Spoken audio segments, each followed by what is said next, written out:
Hello అండి, అందరికీ నమస్కారం.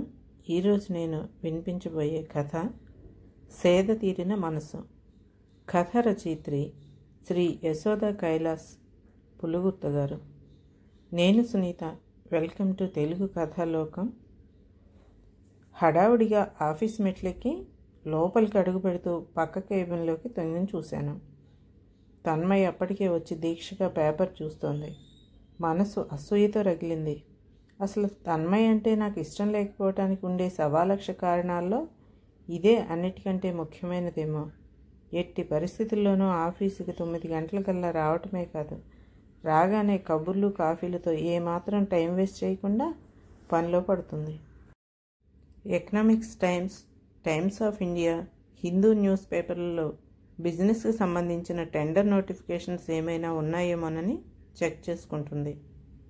ఆమెకున్న న్యూస్ పేపర్ నాలెడ్జ్ మరెవ్వరికీ లేదని చెప్పవచ్చును. ఎక్కడ ఏ విషయం గురించి చర్చ వచ్చినా తను కూడా పాల్గొని చక్కగా సమాచారాన్ని అందిస్తుంది.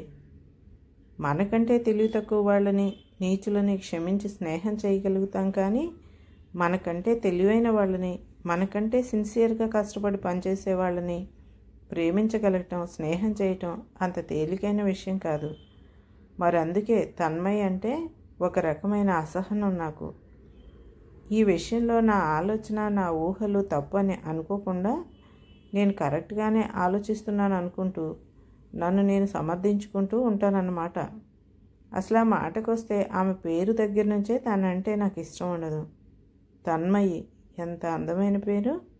నా పేరు భాగ్యవతి. నేను పుట్టినప్పుడు మా వాళ్ళకి ఇంతకంటే గొప్ప పేరు దొరకలేదేమో, లేక భాగ్యవతి అని పేరు పెడితే భాగ్యాన్ని తెచ్చిపెడతాననుకున్నారో ఏమో. నేను భాగ్యాన్ని తెచ్చానో లేదో కానీ నా పేరు ఎంత పాతగా మౌటుగా ఉందో అని అనుకోని క్షణం లేదు. ఎంత చెత్త పేరు నాది! పైగా మా ఆయన నాతో ఎంతో ముద్దుగా భాగ్య అని పిలుస్తూ ఉంటే నా పేరు మీద నాకే అసహ్యం కలుగుతుంది. ఒక పేరే కాదు, అన్ని విషయాల్లోనూ నేను తన్మయ్య కంటే తక్కువే. నేను ఒక యూడీసీ గ్రేడ్లో చేరి మెల్లిగా కష్టపడి ప్రమోషన్లు సంపాదించే ఆఫీసర్ని అయితే, తనేమో చిన్న వయసులోనే పెద్ద చదువులు చదివి డైరెక్ట్ రిక్రూట్మెంట్లో నాకంటే పెద్ద కేడర్లో చేరింది. ఎంతో తెలివైంది. మంచి కమ్యూనికేషన్ స్కిల్స్ ఉన్నాయి తన్మయ్యకి. చిన్నప్పటి నుండి కాన్వెంట్లో చదివిందట. అది కాకుండా లేటెస్ట్ టెక్నాలజీ బాగా తెలిసిన అమ్మాయి. పెద్ద పెద్ద టెండర్లు అవి సిస్టంలో డౌన్లోడ్ చేసుకుని పనిని చాలా సింప్లిఫై చేసేసుకుంటూ అనుకున్న టైంలో టెండర్లు సబ్మిట్ చేయడంతో పాటు పని విషయంలో తన నాలెడ్జ్ని అప్డేట్ చేసుకుంటూ ఉండే తన్మయ్య అంటే అందరికీ అభిమానమే. మాది మార్కెటింగ్ విభాగం. కస్టమర్స్తో పెద్ద పెద్ద ప్రాజెక్ట్స్ తాలూకు అనేక విషయాలను, ఆర్డర్స్ నెగోసియేషన్స్ను చాలా బాగా చేస్తుంది తన్మయ్య. మా డీజీఎం గారే ప్రతి విషయానికి తన్మయ్యనే సంప్రదించటం, ఆవిడనే సలహా అడగటంతో అందరికీ ఆమె తలలో నాలుకలాగా అయిపోయింది వచ్చిన కొద్ది కాలానికే. పెళ్ళైన అమ్మాయే, ఇంకా పిల్లల బాదరబందీ లేకపోవడంతో అందరికంటే ముందే చక్కగా నీట్గా డ్రెస్ చేసుకుని ఆఫీస్కి వస్తుంది. ఎంత పనిచేసినా అలసట అన్నది కనిపించనీయకుండా ఎల్లవేళలా చిరునవ్వుతో ఉండే తన్మయ్యని చూస్తూ ఉంటే నాకే ఆశ్చర్యం. నేనేమో నా 2 పిల్లల్ని సవరించి ఇంటిల్లిపాదికి అన్నీ అమర్చిపెట్టి ఆదరబాదరగా బస్సులెక్కి దిగి రొప్పుకుంటూ రోజుకుంటూ చెమట కాచుకుంటూ వస్తాను ఆఫీస్కి. ఆఫీస్లోకి అడుగు పెడుతూ నా చీరకేసి చూసుకుంటాను. ప్రొద్దుట వస్తూ చక్కని ఇస్త్రీ చీర కట్టుకున్న ఆఫీస్కి చేరేసరికి ఏంటో నలిగిపోయినట్లుగా పాతగా ఏంటి చీర కట్టుకున్నానంత అసహనం, కోపం, దుఃఖం కలుగుతాయి. వెంటనే తన్మయ్య కట్టుకున్న చీరకేసి చూడటం, ఎంత చక్కని చీర కట్టుకుంది, ఎంత బాగుందో కదా, ఫ్రెష్గా అందంగా అనుకోవటం మామూలు అయిపోయింది. సాయంత్రాలు అంతే. ఏదైనా పని ఉంటే ఆగిపోతుంది. ప్రొడక్షన్ టైంలోనే కాకుండా అర్జెంట్ పని ఉంటే ఆఫీస్ అయ్యాక కూడా కూర్చుని పని చేసుకుంటుంది. నాకేమో సాయంత్రం 5 అయితే చాలు, ఇంటికి వెళ్ళకపోతే కొంపలు అంటుకున్నంత టెన్షన్. కానీ ఈ మధ్య నేను తన్మయ్యని గమనిస్తూ అప్పుడప్పుడు టెక్నికల్ జర్నల్స్ని చదవటం, సిస్టంలో నా సర్వే రిపోర్ట్ని తయారు చేసుకోవటం, కొన్ని కంప్యూటర్ లాంగ్వేజెస్ నేర్చుకోవటం మొదలుపెట్టి నన్ను నేను ఇంప్రూవ్ చేసుకోవటానికి ప్రయత్నిస్తున్నాను. దీనికి స్ఫూర్తి తన్మయ్ అని చెప్పడానికి నా అడ్డం వస్తుంది. నేను కష్టపడుతున్న దానికి తన్మయ్కి క్రెడిట్ ఇవ్వటం నాకు ఇష్టం లేదు. ఆమెను చూస్తుంటే నాకు చెప్పలేని అసహనం కలుగుతోంది. ఈ అమ్మాయిలో ఏం బలహీనత లేవా అనుకుంటూ ఆమెలో బలహీనతలు వెదగటమే నా పనిగా పెట్టుకుంటూ ఎప్పుడూ ఆమెనే గమనించటం ప్రారంభించాను. ఆ రోజు ఆఫీసుకు రాగానే మా డీజీఎం ఆయన క్యాబిన్లోకి వెంటనే రమ్మనమని నాకు మెసేజ్ చేశారు. నేను ఆయన క్యాబిన్లోకి వెళ్ళేటప్పటికి తన్మయ్ కూడా ఆయన ఎదురుగా కూర్చుని ఉంది. ఇద్దరూ ఏదో చర్చించుకుంటున్నారు. నన్ను చూడగానే తన్మయ్ చిరునవ్వు నవ్వింది. బదులుగా నా పెదవులు బిగుసుకున్నాయి. చూడండి భాగ్యవతి, మనకు ఆ విశాఖ స్టీల్ ప్లాంట్ ఆర్డర్ వచ్చింది కదా, ఆ ప్రాజెక్ట్ ఎగ్జిక్యూషన్ మీకే అసైన్ చేస్తున్నాను. చాలా ప్రెస్టీజియస్ ప్రాజెక్టు. సకాలంలో పూర్తి చేస్తే మార్కెట్లో మన కంపెనీ ఇమేజ్ పెరగటమే కాకుండా దీని ఆధారంగా ఇంకా చాలా ప్రాజెక్ట్స్ ఆర్డర్ వచ్చే అవకాశం ఉంది. మీకు ఏవైనా సందేహాలుంటే తన్మయ్ గారిని సంప్రదించండి అని చెప్పడంతో నాలో అసహనం ఇంకా ఎక్కువైంది. తప్పదు, ఒక్కొక్కసారి దేవుడు పరీక్ష అన్నట్లు మనకి ఇష్టం లేని విషయాలే జరుగుతాయి. ఓకే సార్ అని చెప్పి ఆయన ఇచ్చిన ఫైల్ని తీసుకుని నా సీట్కి వచ్చేసాను. నేను సీట్లో కూర్చున్న 10 నిమిషాలకు తన్మయ్ నుండి మెయిల్. ఇంకా ఈవిడి గారు క్షణం కూడా ఊపిరి తీసుకోనివ్వదంటూ అని అనుకుంటూ మెయిల్ చదివాను. దాని సారాంశం ఏంటంటే, ఆ ప్రాజెక్టుకు సంబంధించిన వర్క్ ప్రోగ్రెస్ని రివ్యూ చేయటానికి ప్రతి బుధవారం శనివారం సాయంత్రం 4 గంటలకు తన క్యాబిన్కి రమ్మని. ఓకే చెయ్యాలి, చేసేసాను. ఆ రోజు సాయంత్రం ఆఫీస్ అయిపోయిన వెంటనే ఇంటికి బయలుదేరిపోతుండగా ఇంట్లో కూరగాయలు లేవని గుర్తొచ్చి ఆఫీస్ దగ్గరలో ఉన్న రిలయన్స్ ఫ్రెష్కి వెళ్ళాను. లోనికి వెళ్ళి కాయగూరలు చూస్తూ ఉంటే పక్క నుండి హాయ్ భాగ్యవతి గారు అని వినిపించి తలెత్తి చూస్తే తన్మయి చిరునవ్వు నవ్వుతోంది.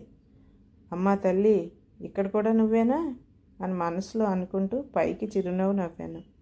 నాకు తెలుసు అది నా మనసు నుండి రాలేదని. అయిపోయిందా మీ షాపింగ్ అనగానే అయిపోయిందని చెప్పాను. తన షాపింగ్ కూడా అయిపోయిందని చెప్పింది. ఇద్దరం కౌంటర్లో బిల్ పే చేసి బయటకు వచ్చేసాం. వెంటనే తన్మయి, భాగ్యవతి గారు, మా ఇంటికి వెళ్దాం, రాకూడదు? ఇక్కడి నుండి 10 నిమిషాలు డ్రైవ్, ప్లీజ్ కాసేపు కూర్చుని కాఫీ తాగి వెళ్తురు కానీ అంటూ ఆహ్వానించింది. మరోసారి వస్తానని చెప్పబోయేంతలో మీరు వస్తున్నారంతే అని మరో మాటకు ఆస్కారం ఇవ్వకుండా కారు పార్కింగ్కి దారితీసింది. కారులో వాళ్ళ ఇంటికి వెళ్ళాం. పోర్టికోలో కారు ఆగగానే ఒక 5 ఏళ్ల పాప అత్త అంటూ పరిగెట్టుకుని వచ్చి తన్మయిని తన చేతులతో చుట్టేయటం, తన్మయి ఆ పాప బుగ్గల మీద ముద్దు పెట్టుకుంటూ ఏయ్ పూజ, మన ఇంటికి ఎవరొచ్చారో చూడు అంటూ నా ఆఫీస్ ఫ్రెండ్ భాగ్యవతి అని చెప్పగానే ఆ పాప నమస్తే ఆంటీ అని నన్ను విష్ చేయటం ఎంతో ముద్దుగా అనిపించింది. ఆ పాప ఎంత ముద్దుగా ఉంది, డాల్లాగా అని అనుకోకుండా ఉండలేకపోయాను. లోపలికి వెళ్ళాం. ఇల్లు ఎంతో పొందికగా నీట్గా ఉంది, తన్మయిలాగే. హాల్లో ఒక ముసలాయన ఏదో టీవీ ప్రోగ్రాం చూస్తూ మమ్మల్ని చూడగానే ఆఫ్ చేసేశారు. వాళ్ళని నాకు పరిచయం చేస్తూ తన్మయి మా అత్తయ్య మావయ్య అని చెప్పి నన్ను కూడా వారికి పరిచయం చేసి కూర్చోటి భాగ్యవతి, ఇప్పుడే వస్తానని లోనికి వెళ్ళింది. వాళ్ళ అత్తగారు మాట్లాడసాగారు. తన్మయి తమ కోడలని, వారి అబ్బాయి ప్రాజెక్టు పని మీద అమెరికా వెళ్ళాడని, అందరినీ విడిచి వెళ్ళలేనంటే తన్మయే నచ్చచెప్పి పంపిందని, ఆ పాప తమ మనవరాలని, కూతురు అల్లుడు యాక్సిడెంట్లో పోయారని, తన్మయి తమని కన్న తల్లిదండ్రుల్లాగా ఆ పాపని కన్న కూతురులాగా చూసుకుంటోందని చెప్పారు. ఈ లోపల తన్మయి ఒక ట్రేలో కాఫీ కప్పులు స్నాక్స్తో వచ్చేసింది. కాఫీ అందరికీ ఇచ్చి సోఫాలో నా పక్కనే కూర్చుని అత్తగారు మామగారిని మందులు టైంకి వేసుకున్నారా, లంచ్ టైంకి తిన్నారా అని వివరంగా శ్రద్ధగా అడిగి తెలుసుకుంది. వారు కూడా చిన్నపిల్లల్లాగా ఏం చేశారో వంతులు వేసుకుంటూ మరీ చెప్పటం ఎంతో ముచ్చటగా అనిపించింది. ఈ లోపల అత్త అంటూ ఆ పాప తన్మయి ఒడిలోకి చేరటం, తన్మయి ఆ పాప జుట్టు సవరిస్తూ స్కూల్ హోంవర్క్ చేసుకున్నావా పూజ అని అడుగుతూనే ఒకవైపు అత్తగారు మామగారితో మాట్లాడటం చూస్తుంటే తన్మయికి ప్రతి విషయం పట్ల ఎంత శ్రద్ధ, ఓపిక అనుకోకుండా ఉండలేకపోయాను. ఆఫీస్లోనూ అంతే. ఒక విషయం గురించి మాట్లాడుతూనే ఎవరైనా వస్తే వారికి సంబంధించిన పని గురించి చర్చిస్తుంది. ఈ అమ్మాయికి విసుగంటే తెలీదా అని క్షణం సేపు విసిపోయాను. కాసేపు కూర్చుని బాయ్ చెప్పి ఇంటికి వచ్చేసాను. మర్నాడు ఆఫీస్లో 11 గంటలకు క్యాంటీన్కి వెళ్ళి కాఫీ తాగాలనిపించింది. తన్మయ్ కేబిన్ వైపు చూశాను. సిస్టంలో ఏదో దీక్షగా టైప్ చేస్తోంది. తనను కూడా పిలుద్దామని మెసేజ్ పెట్టాను. కాఫీ తాగుదాం వస్తారా అని అడిగాను. ఓ వస్తానంటూ సీట్లోంచి లేచింది. ఇద్దరం క్యాంటీన్కి వెళ్ళి కాఫీ తెచ్చుకుని టేబుల్కి ఎదురెదురుగా కూర్చున్నాం. ఏవో ఆఫీస్ విషయాలు కాసేపు మాట్లాడుకున్నాక నేనే తన్మయ్ భర్త గురించి అడిగాను. ఓ మా అత్తయ్య మీకు చెప్పేశారా అంటూ, అవును భాగ్యవతి, యుఎస్ ప్రాజెక్ట్ వెళ్ళనన్నారు. ముందు నువ్వు ఒక్కదానివే అన్నీ చూసుకోవాలి, వెళ్ళనని చెప్పేస్తానన్నారు. నేనే ప్రోత్సహించాను. 2 సంవత్సరాలు ఎంతలో గడుస్తాయని. అప్పుడే వెళ్ళి 10 నెలలు దాటిపోయాయి అని చెప్పింది. తర్వాత తన ఆడబడుచు కూతురు చిలిపి మాటల గురించి చెప్పింది. కూతురు అల్లుడు యాక్సిడెంట్లో పోతే అత్తగారు మామగారు బాగా కుంగిపోయారని చాలా బాధగా చెప్పింది. నేను కూడా నా సానుభూతిని అందజేసి ధైర్యం చెప్పాను. అప్పుడప్పుడు ఇలా కలుసుకుంటూ మాట్లాడుకుంటే బాగుంటుందనుకుంటూ ఎవరి సీటుకి వాళ్ళం వచ్చేసాం. సీట్లో కూర్చొని ల్యాప్టాప్ ఆన్ చేసి మార్కెటింగ్ స్టాఫ్ ఫార్వర్డ్ చేసిన సర్వే రిపోర్ట్ చూస్తూ తన్మయ్ గురించి ఆలోచించడం మొదలుపెట్టాను. అసలు తన్మయ్ కంటే నేను ఎందులో ఎక్కువ అని. ఇన్ని రోజులు నేను మాత్రమే ఒక్కరిని ఇంట్లో బాధ్యతలను మోసేస్తూ ఆఫీస్కి వచ్చి తెగ కష్టపడిపోతున్నానని అనుకున్నాను. నా మీద నాకు సెల్ఫ్ పిటీ ఎక్కువ. ఆఫీస్లో నా కొలీగ్స్ అందరికీ నేను డబ్బు వాయిస్తూ మరీ చెప్పుకుంటాను, ఇంట్లో అత్తమామల్ని నేనే చూసుకుంటాను అని. ఆఫీస్లో కూడా అందరికంటే ఎక్కువ కష్టపడతానని అనుకుంటూ నా మీద నేనే జాలిపడిపోతూ ఉంటాను. కానీ తన్మయ్ని చూస్తుంటే నేను ఆమె ముందు ఎంత అల్పురాలనో అర్థమైంది. ఆమె బలహీనత మీద దెబ్బతీయాలని అనుకున్నాను. ఆమె మీద అసహనంతో మండిపోయాను. కానీ ఆలోచిస్తే తన్మయ్ మోస్తున్న బాధ్యతల కంటే ఎక్కువ తనవి. ఆమెకి టింగురంగా అంటూ ఆఫీస్కి వచ్చి సీటుకు అతుక్కుపోతుంది. పిల్ల జల్ల లేరు కదా అని ఇన్నిసార్లు అనుకోలేదు. నిజానికి తన్మయ్ ఇంతవరకు తన కుటుంబ విషయాలని ఎవరి దగ్గర టామ్ వేసుకోలేదు.